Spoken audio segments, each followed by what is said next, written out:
Muito bem, nós estamos aqui para mais um vídeo, né? É o segundo vídeo do tema A Promessa de Salvação, lição número 5. É o segundo vídeo que nós estamos comentando aqui e vamos ver a obra de salvação, tá certo? Obra de salvação. Desse lado aqui, ó. O Evangelho de João nos mostra que a obra de salvação é uma providência de Deus para salvar o ser humano de uma condenação eterna. Condenação eterna, guarda essa palavra. No sentido geral, a palavra salvação, que vem do grego soteria, traz um sentido de livramento, de perigo, de ameaça, saúde, livramento de prisão, livramento do dilúvio. Dessa maneira, a salvação propriamente dita tem a ver com os que recebem a Cristo Jesus como o seu suficiente Salvador. Quando isso acontece, somos imediatamente libertos da escravidão, do poder do pecado e da condenação eterna. Bom, vamos lá. Essa palavra aqui, salvação, é livrar você de uma condenação, tá? Uma condenação eterna. O que está em jogo aqui é uma condenação eterna, tá? É o caso da serpente de cobre. O que estava em jogo ali, a serpente de cobre? A vida do indivíduo mordido pela uma serpente. Então, se aquela pessoa quisesse salvar a sua vida, ela tinha que olhar para a serpente, crendo que um milagre ia acontecer, que a morte severa que estava no seu sangue, o veneno estava ali comendo seu sangue, destruindo suas células, né? Apodrecendo seu corpo, paralisaria e reverteria, salvando assim a vida da pessoa. Então é isso aqui, Jesus fez uma aplicação que está acontecendo isso também. Existe um veneno dentro de nós que nos condena na alma e no espírito, tá? Toda alma, todo espírito está sendo condenado por esse veneno, que é a condenação, é o pecado, né? O pecado, quando a gente fala o pecado, é a desobediência de Adão e Eva, que trouxe morte para nós, nos proibiu de entrar no jardim e pegar a árvore da vida, da nossa vida continuar, que liberou um mal dentro de nós. A gente chama pecado, mas vou falar outra palavra, uma psicopatia dentro do ser humano, onde ela é capaz de gerar uma tendência de viver alienado de Deus, né?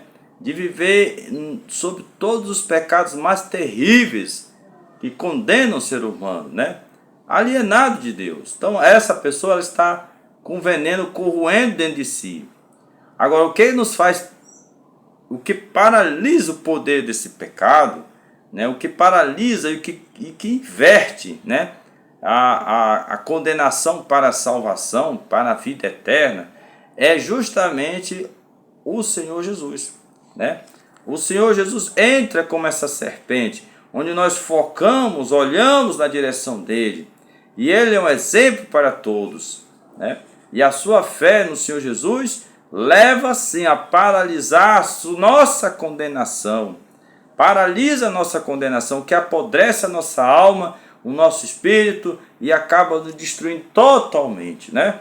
Ele paralisa e dá um novo ímpeto, né? Um novo ânimo para você viver uma nova vida diante do seu Deus.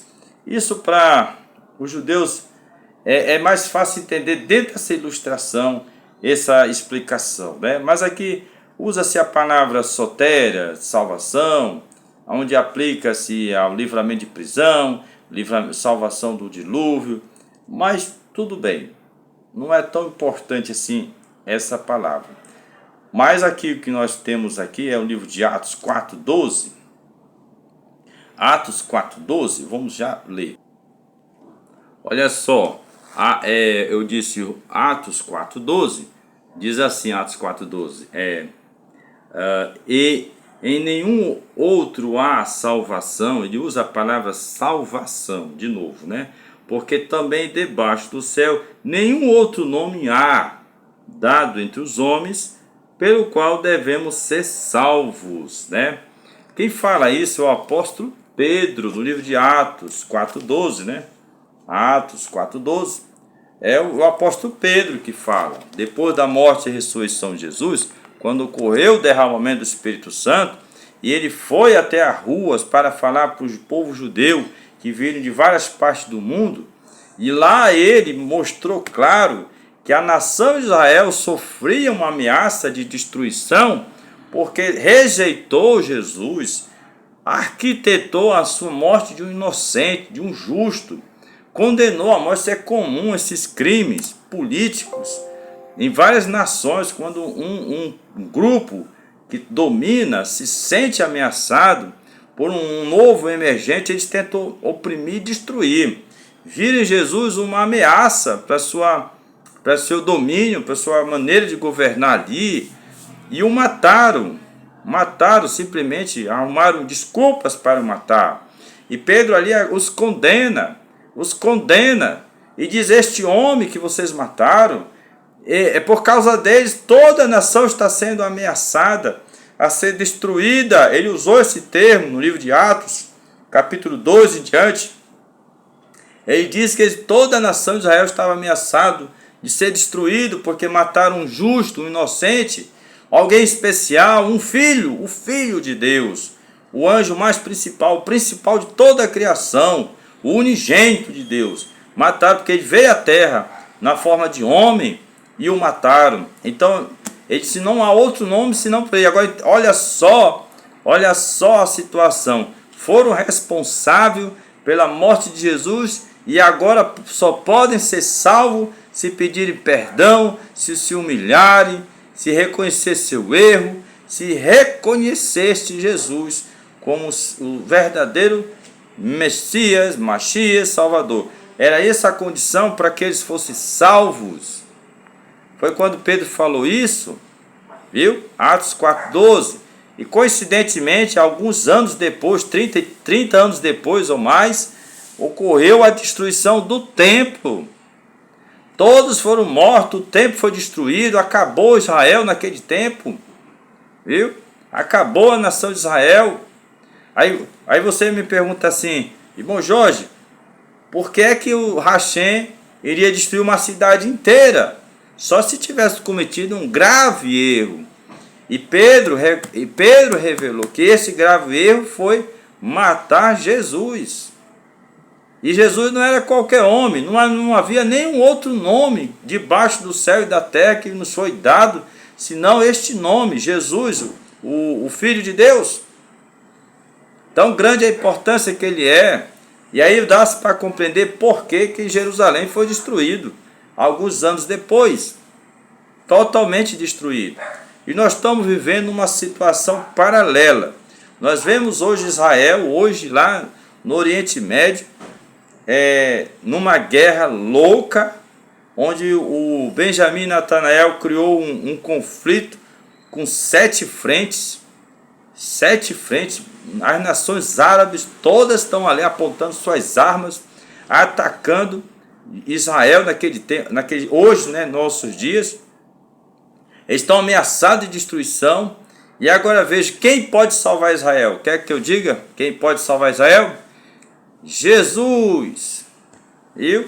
Mas aquele povo que está lá, Benjamin, Netanyahu, primeiro-ministro, ele não acredita em Jesus. Aquela equipe que trabalha com ele, de governo lá, radicais, eles não acreditam em Jesus. Eles odeiam Jesus. Eu quero ver quem não me diga que eu não estou falando a verdade. Aquela liderança política, religiosa que está em Israel odeia Jesus, viu? Você crente que fica ali babando esse primeiro-ministro, o homem odeia Jesus, aquele que a gente serve, viu? Agora você acha qual é o fim que está reservado para uma nação que odeia Jesus? Me diga, hein? O Senhor Jesus usou uma expressão: um cego quando guia outro cego, ambos cairão no mesmo buraco, viu? A nação está vindo para um abismo, viu? Eles odeiam Jesus, essa que é a verdade. Não há salvação à frente para isso, não. O que nós estamos vendo é o desastre total.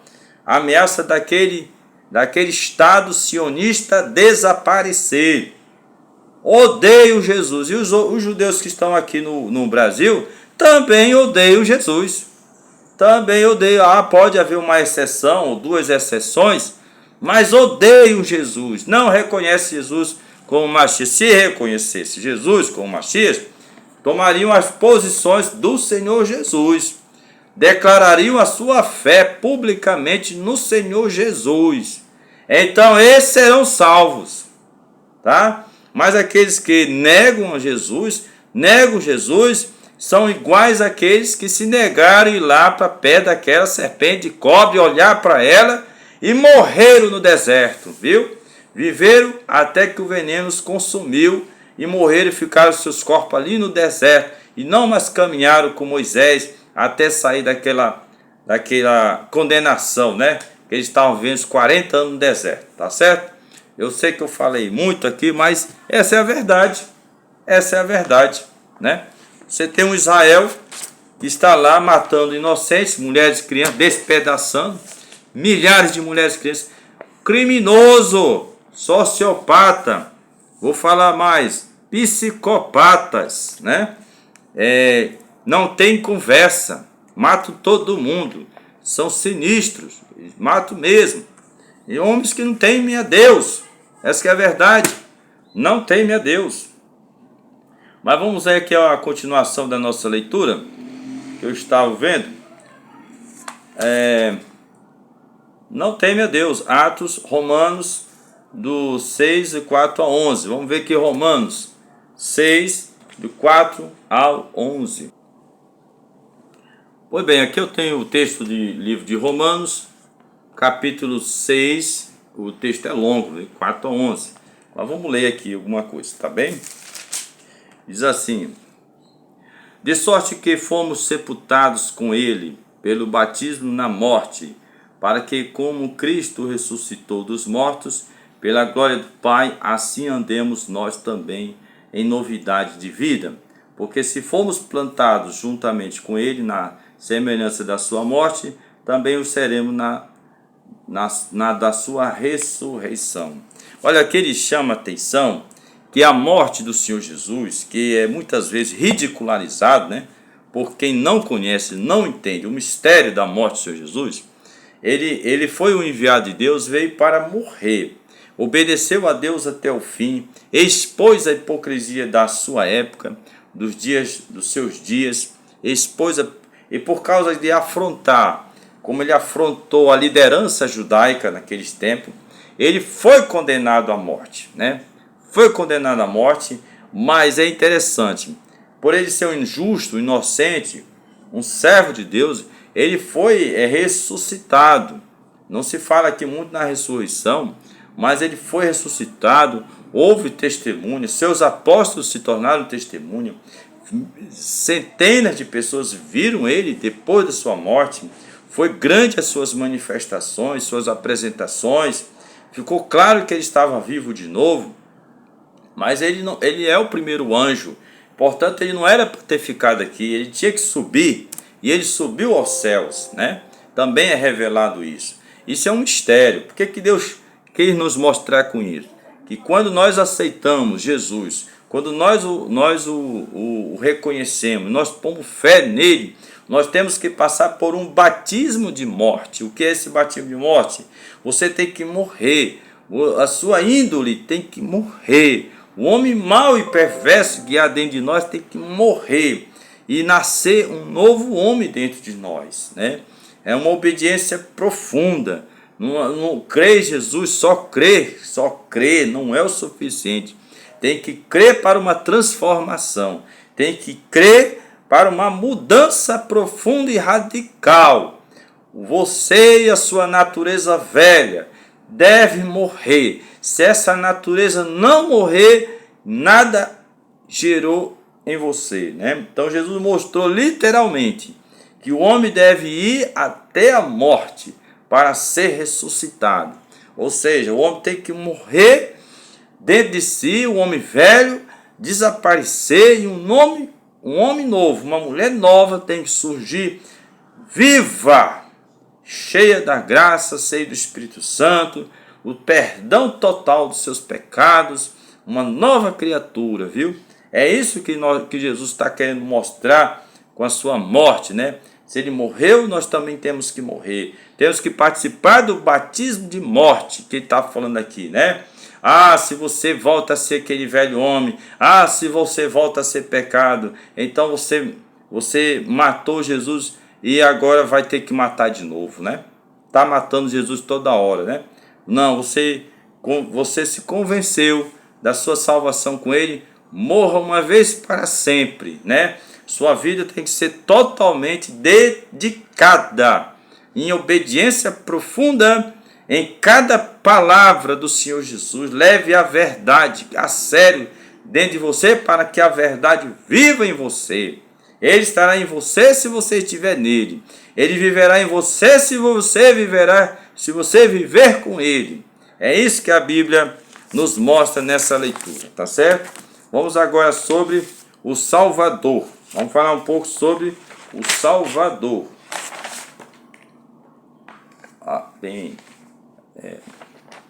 Pois é, eu vi a obra de salvação, mas nem li todo. Tinha uma parte aqui que eu não virei a página. Mas se você tem a revista, você está lendo aí com você. Vamos ver o Salvador, tá certo? Aqui, pronto, né? O Salvador. Diz aqui: a obra de salvação tem como base a entrega do Filho de Deus, como aqui ele que pagou o preço do pecado.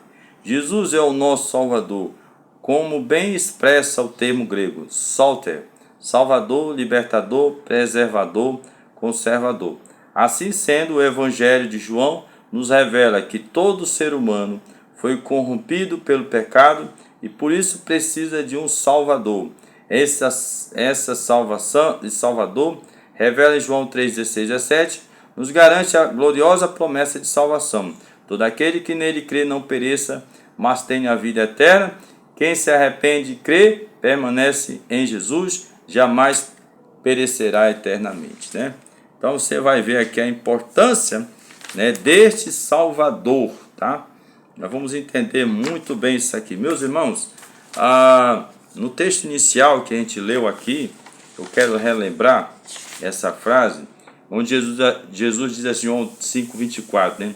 Quem crê que me enviou tem a vida eterna.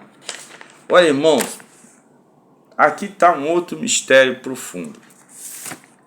Como é que você é digno da vida eterna, né? Nós não somos dignos, a gente vai estudar isso aqui mais adiante. Mas a obra do Senhor Jesus, né? A sua entrega, ele pagou o preço do pecado, tá certo? Dando a sua vida, morrendo por mim e por você, tá bem? Ele não deu valor à sua vida humana. Ele não deu valor a tudo aquilo que este mundo pode oferecer, porque tinha algo maior que ele enxergava. E é justamente isso que eu e você temos que aprender, a enxergar algo maior. O que é algo maior? Veja bem, é a vida eterna, tá certo? Essa vida eterna, nós a temos quando estamos com Cristo. Nós a temos. Talvez você não prestou atenção, mas ela existe dentro de você. A vida eterna, ela existe. Quando você começar a dar atenção para a vida eterna que existe dentro de você, olhar para ela bem e contemplar, você vai viver uma vida diferente. Você vai ver que a velocidade com que as pessoas correm levam elas para o buraco, para o precipício. Você vai correr mais devagar, porque você tem a vida eterna. Você não tem medo de perder tempo. Você está ganhando tempo quando você se dedica ao conhecimento de Deus, tá certo? Então, quando Jesus foi deparado com a questão da morte, não houve desespero dentro dele, não houve assim angústia, aflição, meu Deus, eu vou morrer, meu Deus, eu vou morrer. Não, porque ele já vivia a vida eterna dentro dele e ele precisava voltar para esta vida eterna. A perca do seu corpo não foi o fim da sua vida, foi o fim da vida do corpo apenas, né? Então esse desligamento ela ocorre quando você se dedica a entender esses mistérios profundos da Bíblia. A vida eterna que já existe dentro de nós. Já existe em mim, já existe em você. Você não está enxergando. Não está. Mas quando você começar a enxergar ela, o mundo muda. A maneira de ver o mundo você muda. Muda totalmente, viu? E é isso que o estudo da revista vai mostrar pra gente, tá bem? Então vamos prosseguir.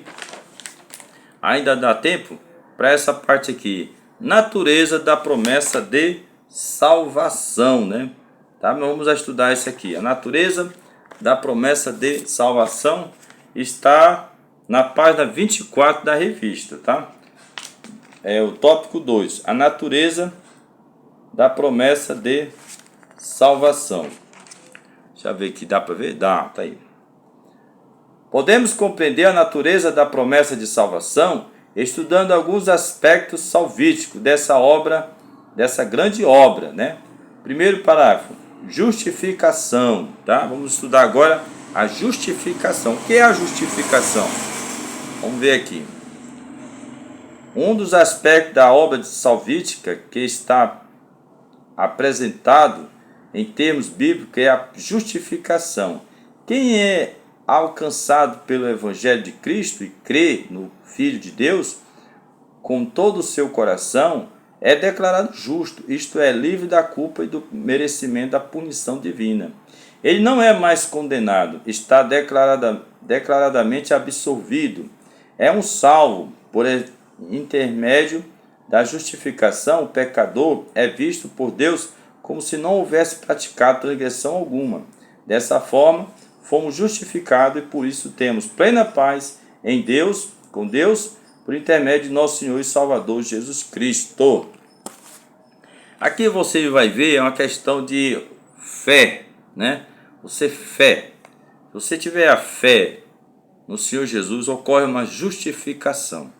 Aí você vai lembrar, por exemplo, quando Abraão tomou aquela atitude de obedecer a Deus, que ele foi para a terra de Canaã, ficou lá longo tempo, muito tempo, já está passado anos lá, nada de vir o bendito filho que ele ia ter, nada de ser dono das terras como Deus havia dito, né? Ele estava vivendo nas terras santas, mas não era dono dela, né? Ele estava, talvez comprasse algum terreno, lote, mas Deus falou que tudo ia ser dele. Então tem uma ocasião que quando Deus se manifesta para ele, pede para ele olhar para as estrelas do céu, olha para as estrelas do céu, ele olha assim para o céu, né? Conta as estrelas, vê se tu pode contar. Ele olhou assim, não pode contar. Assim faria a tua descendência, né? Como as estrelas do céu, como os grãos de areia. E ele acreditou naquela hora, ele teve uma fé, dentro dele ele tomou aquilo como verdade. Eu acredito que até as lágrimas desceram dos seus olhos, né? Crendo naquela promessa de Deus, tá bem? Então naquele momento Deus tomou aquilo como justiça. Quer dizer, ele ouviu a palavra, acreditou na palavra, tomou posse dela, confiou que isso vai acontecer, embora não visse, né? Não tinha visto isso acontecer, e naquele momento ele foi justificado, foi chamado de justo, porque ele acreditou. Olha, você judeu, que crê nas promessas do Eterno, desde a circuncisão, desde os votos dos seus pais, desde as suas leituras diárias da Torá, essa fé é fundamental. Agora Deus te apresenta uma nova fé, melhor, um acréscimo à sua fé, né? A morte do Senhor Jesus. E ele é o nosso líder, ele é o seu líder. Se você olhar para ele e tê-lo como líder, se você conhecer a história dele, se você ler os evangelhos que falam da vida dele, e você acreditar e crer que ele é teu rei, teu salvador, você será justificado igualmente foi Abraão. Viu? Você será justificado nesta hora e a condenação cai por terra. Você pode acreditar nisso aí, viu? Deus lhe dará saída, nessa guerra de Israel. Deus vai lhe salvar dessa guerra de Israel. Deus vai lhe dar escape. Deus vai lhe mostrar o caminho de você se recuar, de ficar aí. Saia daí. Procure outro lugar porque você está correndo perigo. Mas se ficar aí, o Senhor lhe salva. O Senhor Jesus lhe salva. Amém? Então preste bem atenção. Se você crê no Senhor Jesus como Abraão creu nas palavras de Deus Eterno, e cada vez que Deus falava com Abraão, Deus trazia uma novidade, Deus trazia assim, uma renovação da sua aliança, e Deus está dizendo que a presença do Senhor Jesus é uma renovação da aliança de Deus com Israel e com todas as nações da terra. Então deve reconhecer o Senhor Jesus, tá? Vamos aqui ler Romanos capítulo 5, versículo 1. Romanos capítulo 5, versículo 1. Sendo, pois, justificado pela fé, temos paz com Deus por nosso Senhor Jesus Cristo. Então, olha, esse aqui foi Paulo quem falou. Se você reconhecer o Senhor Jesus,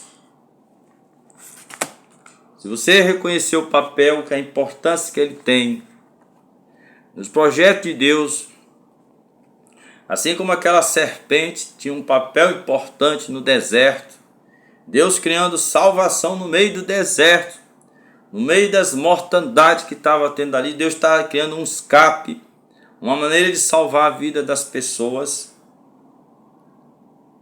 Deus perdoando seus pecados, porque às vezes o Senhor resmunga o seu pecado pela boca, tudo que eles falaram de mal de Moisés, de Israel, do Deus de Israel, estava sendo perdoado quando olhavam para aquela serpente. Deus os justificava e os salvava da morte e do perigo. A mesma coisa, vocês, judeu, acrescente mais a sua fé. Reconheça o Senhor Jesus, pois Ele é de fato o verdadeiro Messias, o verdadeiro Salvador. Uma vez que você olhar para Ele, diretamente para Ele, e reconhecer que Ele é, sem dúvida, um enviado de Deus, então você será justificado. E você vai ver a paz no teu coração, na tua alma, né? Tá certo? Eu vou encerrar aqui essa leitura que nós fizemos, né? Parece pouca, mas foi muito importante. Vamos para o terceiro vídeo, que vai falar sobre regeneração. Não vou ler agora, vou ler mais tarde, tá bom? Eu estou agradecendo. Continue vendo nossos canais. E dê o like cada vídeo, viu? Dê comentário, dê sua crítica, comente e eu responderei.